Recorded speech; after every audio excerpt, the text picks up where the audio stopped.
So e-commerce பிஸ்னஸ்னா ஆன்லைனில் பொருள் வாங்குறது. பொருள் வாங்கினா அது வீடு தேடி வரணும். அது நேஷனலாகவும் இருக்கலாம், இல்லை இன்டர்நேஷ்னலாக கூட இருக்கலாம். இப்போ வந்து நான் ஓன் வெப்சைட் கிரியேட் பண்ணணும் அப்படின்னா ஒரு ஸ்டெப் நான் எடுத்து வைக்கணும் அப்படின்னா எதுல இருந்து ஸ்டார்ட் பண்ணணும்? ஓகே, ஓன் வெப்சைட்டை பொறுத்த வரைக்கும் பெரிய டாக்குமெண்டேஷன் தேவை கிடையாது. பட் ஜிஎஸ்டி எடுக்கணும்னு நினச்சா எடுத்துடலாம். ஏன் இந்த பொருளை விற்கிறேன் அப்படின்றத முதல்ல நீங்களே ஜஸ்டிஃபை பண்ணிக்கோங்க. அதே மாதிரி இந்த பொருளை நான் ஆன்லைனில் வாங்குவேனா அப்படின்னு ஃபர்ஸ்ட் உங்களே கேள்வி கேட்டு அதுக்கப்புறம் அந்த ப்ரொசீட் பண்ணுங்க. அஃப்கோர்ஸ் இது டிபெண்ட்ஸ். ஏன்னா ஒரு பிராண்ட் ஒரு மோட்டோவில் போவாங்க. 2014 வந்து நான் பேடிஎம்ல ஒரு ஆர்டர் பண்ணனாலே 1000 சில்லற லாபம் பார்த்துருக்கேன். பட் அது ரொம்ப ஏர்லி டைம். பட் அதே இப்போ நான் பார்க்க முடியுமானா, நான் வந்து ஒரு பிஸ்னஸ் பண்ணணும் முடிவு எடுத்த உடனே நிறைய பேர் பண்ற விஷயம் என்னன்னா ஜாப் குவிட் பண்ணிடலாமா அப்படிங்கிற மாதிரியான விஷயம். நீங்க என்ன சஜஸ்ட் பண்ணுவீங்க? கண்டிப்பா ஜாப் குவிட் பண்ண வேணாம். பிகாஸ் நான் ஸ்டார்ட் பண்ணும்போது கண்டிப்பா வேலைக்கே போகக்கூடாது, இந்த வீட்டில் ஃபோர்ஸ் பண்ணி அனுப்பினாங்க. அதுக்கப்புறம் நான் பண்ணணும், குவிட் பண்ணிட்டு பண்றேன்ன போது வீட்டில் கண்டிப்பா எதிர்த்தாங்க. அப்பாலாம் பண்ணவே கூடாதுன்னாங்க. அதுதான் எனக்கு தெரிஞ்சு நான் பண்ண உருப்படியான வேலை ஜாபுக்கு போனது. ஏன் அப்படின்னு பாத்தீங்கன்னா, நீங்க ஜாபுக்கு போகும்போது உங்களுக்கு ஃபண்ட் ஃப்ளோ இருந்துகிட்டே இருக்கும். திங்கிங் எல்லாமே பாத்தீங்கன்னா ரொம்ப கிரியேட்டிவா இருந்தது அப்பெல்லாம். நேயர்களுக்கு வணக்கம்.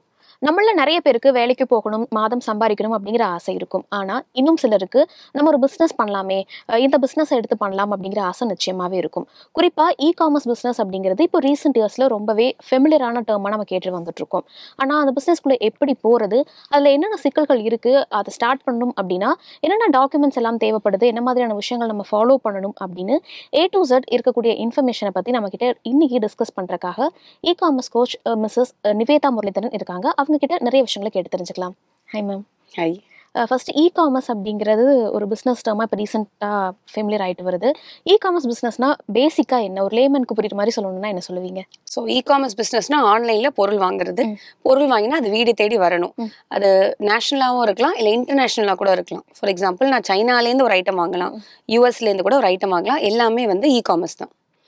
இ-காமர்ஸ் பிஸ்னஸ் நான் முடிவு பண்ணிட்டேன், நான் ஸ்டார்ட் பண்ணணும் முடிவு பண்ணிட்டேன் அப்படின்னா ஆல்ரெடி எக்ஸிஸ்டிங்காக இருக்கக்கூடிய ஃபேமஸான இ-காமர்ஸ் வெப்சைட்டில் நான் போய் ஒரு பொருளை சேல் பண்ணலாமா, இல்லை எனக்குன்னு ஒரு வெப்சைட் கிரியேட் பண்ணிவிட்டு நான் இண்டிவிஜுவலாக ஸ்டார்ட் பண்ணணுமா? ஓகே, இதுல நிறைய பேருக்கு மாற்று கருத்து இருக்கு. என்னோட சஜஷன் என்ன அப்படின்னா, மார்க்கெட் பிளேசஸ்ல விற்கிறது தான் best instead of own website. Own website எப்போ பண்ணலாம்னா, உங்களுக்கு மார்க்கெட்டிங் பட்ஜெட் தனியா இருக்கணும்.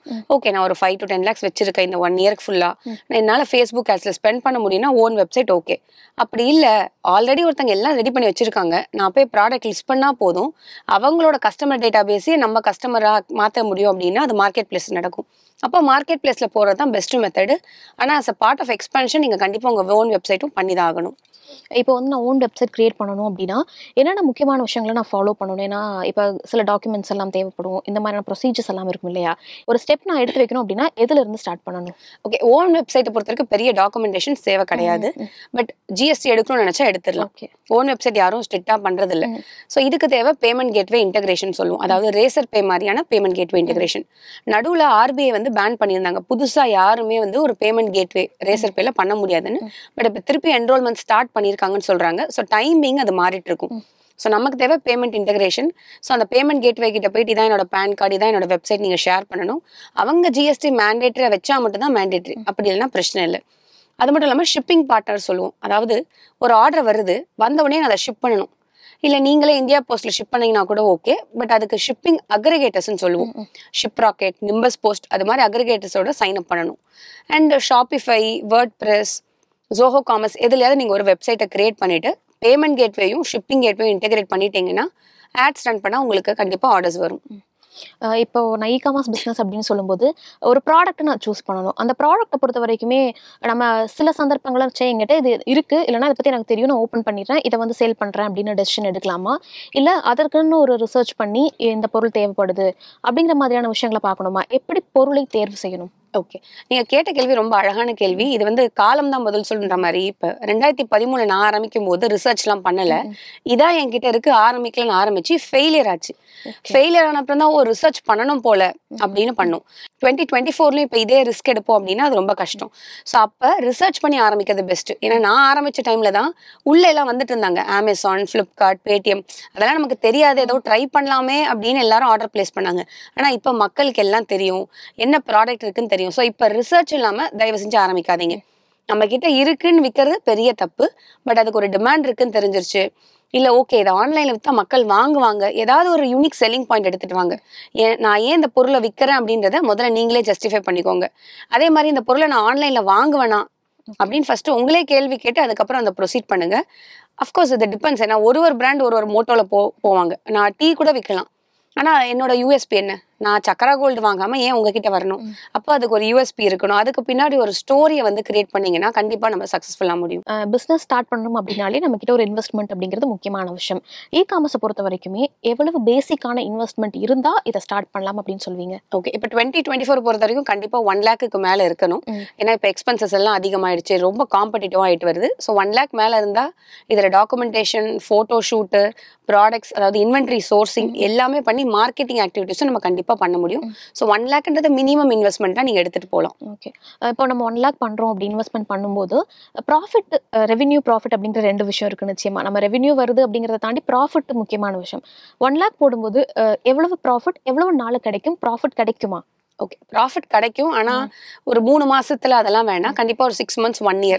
ஸோ என்னை பொறுத்த வரைக்கும் ரொம்ப மெச்சூர்டாக 1 yearனே நம்ம டைம் ஃப்ரேம் வச்சுக்கலாம். இப்போ 1 லேக்ன்றது ஃபர்ஸ்ட் போடக்கூடியது மட்டும்தான். அதுக்கப்புறம் இந்த பிஸ்னஸ்ல இது ரொட்டேட் ஆகி உங்களுக்கு திருப்பி பேங்க் அக்கௌண்ட்ல வந்து திருப்பி இன்வென்ட்ரியில இன்வெஸ்ட் பண்ணுவோம். அதில் இன்னும் கொஞ்சம் நீங்கள் ஆட் ஆன் பண்ணிட்டே வந்தீங்க அப்படின்னா டவுன் த லைன் ஒரு 1 yearக்கு அப்புறம் ஒரு 10% ப்ராஃபிட் இல்லை ஒரு பிரேக் ஈவன் சொல்லுவோம். பிரேக் ஈவனா லாபமும் இல்லை நஷ்டமும் இல்லை அப்படின்ற ஒரு இதை வந்து நம்ம கிராஸ் பண்ணலாம். பட் கண்டிப்பா அதுக்குரிய டைம் தேவைப்படுது. முன்ன மேபி அது ரொம்ப ஏர்லியா இருந்திருக்கலாம். எனக்கு இன்னும் ஞாபகம் இருக்கு, 2014 வந்து நான் பேடிஎம்ல ஒரு ஆர்டர் பண்ணனாலே 1000 சில்லற லாபம் பார்த்துருக்கேன். பட் அது ரொம்ப ஏர்லி டைம். பட் அதே இப்போ நான் பார்க்க முடியுமானா கண்டிப்பாக பார்க்க முடியாது. ஏன்னா நிறைய எக்ஸ்பென்சஸ் அதிகமாயிடுச்சு, காம்படிஷன் அதிகமாயிடுச்சு. ஸோ 6 months to 1 year நல்ல செட்டிலிங் டைம் கொடுத்து எந்த ப்ராடக்ட் ஒர்க் ஆகுதோ அதை ஸ்கேல் பண்ணுங்க. நிறைய பேர் பண்ற தப்பு ஒர்க் ஆகாத ப்ராடக்ட்டுக்கு எஃபர்ட்ஸ் போட்டுட்டே இருப்பாங்க. அதை அவாய்ட் பண்ணி அடுத்த ப்ராடக்ட் மூவ் பண்ணிட்டே வாங்க. எமோஷனலாக ஒரு ப்ராடக்டோட கனெக்ட் ஆக வேணாம். என்னதான் நான் இங்கே இவ்வளோ சொன்னாலும் நானுமே கனெக்ட் ஆவேன், ஐயோ நான் எவ்வளோ யோசிச்சேன் தெரியுமா அப்படின்ட்டு. பட் அதுலேருந்து கொஞ்சம் வெளியில வந்தோம்னா நிறைய ப்ராடக்ட்ஸ் பண்ண முடியும் அண்ட் நிறைய இன்னும் ரெவன்யூவும் பார்க்க முடியும், ப்ராஃபிட்டும் அதிகமாகும். எகைன் நம்ம பொருளை சூஸ் பண்ணுறது அப்படிங்கிறது பேசும்போது எந்த பொருள் வந்து நீங்கள் பார்த்த வரைக்கும் அதிகமாக சேல்ஸ் ஆகுது? ஏன்னா சிலது வந்து மேபி ஒரு லைஃப் ஸ்டைல், ஒரு மேக்கப் ப்ராடக்டாக இருக்கலாம், இல்லைன்னா ஒரு கிளாத்தாக இருக்கலாம். அந்த மாதிரியான விஷயங்கள் பார்க்கும்போது எந்த பொருள் இ காமர்ஸில் டிமாண்ட் அதிகமாக இருக்குன்னு நினைக்கிறீங்க மக்கள் கிட்ட?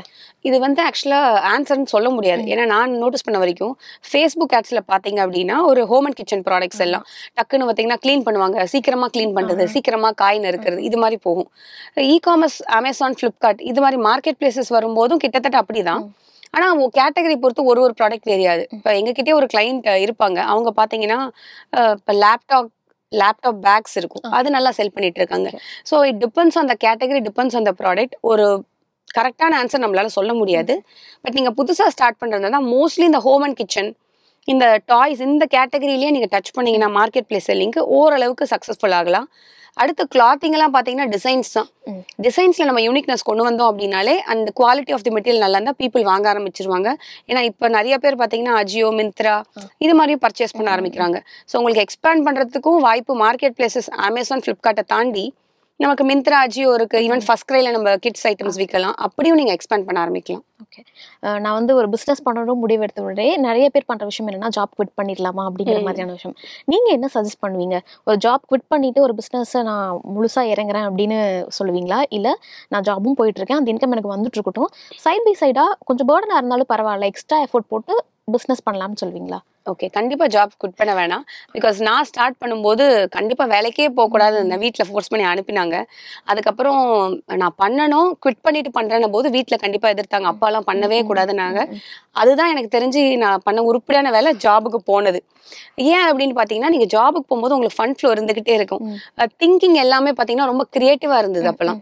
ஸோ நான் ஒருவேளை குவிட் பண்ணியிருந்தேன்னா ப்ரெஷரில் திங்க் பண்ணியிருப்பேன், ஃபெயிலியர் ரொம்ப அதிகமாக இருக்கும். அண்ட் நான் மெயினாக இ காமர்ஸில் வந்த காரணம் வந்து பிளான்ட் ஆக்டிவிட்டிலாம் இல்லை. சரி வேலையை விடக்கூடாதுன்னு சொல்லிட்டாங்க, என்ன பண்ணுறது அப்படின்ற மாதிரி வேற வழி இல்லாமல் தான் நான் வந்து ஓகே வேலைக்கும் போகணும், இதை பேரலாவும் பண்ணணும் அப்படின்னு நினச்சேன். ஸோ அப்போ சாட்டர்டே சண்டேஸ் தான் ஒர்க் பண்ணுவேன். நைட்டு பேக் பண்ணி வைப்பேன், காலையில் பேக் பண்ணி வைப்பேன். அப்புறம் ஸ்லோவாக ஃபேமிலி பார்த்துட்டு இவ்வளோ ஆர்டர்ஸ் வருதா, நாங்களே ஹெல்ப் பண்ணுறோன்னு வந்தாங்க. ஸோ என்னோட சஜஷன் கண்டிப்பாக ஜாபை குவிட் பண்ண வேணாம். பட் இல்லை எனக்கு ஃபைனான்ஷியல் பேக்ரவுண்ட் செம ஸ்ட்ராங்கு, நான் இல்லைன்னா என் வீடு ரன் ஆகும், என் மேலே ஃபேமிலி டிபெண்ட்டாக இல்லை அப்படின்னா கண்டிப்பாக நீங்கள் ஜாப் குவிட் பண்ணலாம், ஒரு ஐடியா மாதிரி ஃப்ரேம் பண்ணலாம். உங்களுக்கு அந்த டைம் இருக்குன்னா ஓகே. பட் எனக்குலாம் வந்து ஒரு நான் மிடில் கிளாஸ் பர்சன் தான். அஃப்கோர்ஸ் ஃபேமிலி என் மேலே டிபெண்ட்டாக இல்லை, பட் வீட்டில் எல்லாம் வருத்தப்பட்டாங்க. ஒரு வேலை ஃபெயிலியர் ஆயிடுச்சுன்னா கெரியரே போகுது இல்லை, ஜாப் விட்டுட்டு. ஸோ மினிமம் ஒரு 1 year 2 year ஒர்க் பண்ண அப்படின்னாங்க. ஸோ நான் ஒர்க் பண்ணி முடிச்சுட்டு பேங்க் ஸ்டேட்மெண்ட்லாம் காட்டி நான் ஏர்ன் பண்றேன்னு ப்ரூவ் பண்ணதுக்கப்புறம் ஓகே நீ விடலாம் அப்படின்னாங்க. விட்டதுக்கப்புறமும் கான்ட்ரரி தாட்ஸ் இருந்தது. கொஞ்சம் ஒரு வாரம்லாம் கொஞ்சம் ஆர்டர் வராமல் இருந்தது. அப்போ எனக்கே ஒரு மாதிரி இருந்தது. ஸோ அந்த ஃபீல் வந்துருச்சுன்னு வைங்களேன். அப்போ வந்து உங்களால கிரியேட்டிவா யோசிக்க முடியாது, ஸ்ட்ரெஸ்ஸாகவே இருக்கும். ஸோ ரொம்ப கஷ்டப்படுவீங்க. ஜாபுக்கு போயிட்டு இது பேரலாக பண்ணும்போது இது ப்ளஸ் பாயிண்டாகவே இருந்துக்கிட்டே இருக்கும். ஸோ எப்பயுமே ஜாபை பார்த்துக்கோங்க, ஸ்டேபிள் இன்கம் வச்சுட்டு தான் எதனாலும் ட்ரை பண்ணுங்க. ஸ்டார்ட் அப்பா இந்த இ-காமர்ஸை தொடங்குறது பெட்டரா இருக்குமா? கண்டிப்பாக பண்ணலாம். இப்போ நானுமே அப்படிதான். நான் ஃபைனல் இயர் காலேஜ் படிச்சுட்டு இருந்தேன். ஸோ அப்போ கைவினை பொருட்கள் ஆஃப்லைனில் வித்துட்டு இருந்துச்சுக்கோங்க. கடையாக ஏறி இறங்கினேன்.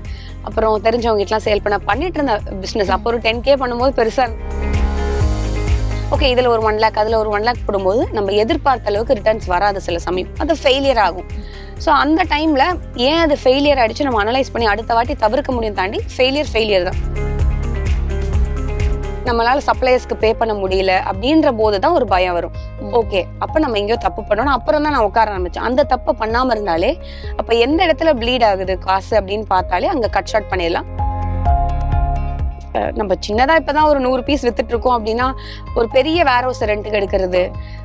கேட்டால் வீட்டில் வந்து இடம் இருக்குதான், பட் இருந்தாலும் நான் பெருசாக்கணும்ன்ட்டு. என்னோட ரிக்வெஸ்ட் என்னன்னா பெருசானதுக்கு அப்புறம் வேர் ஹவுஸ் ஓப்பன் பண்ணுங்க.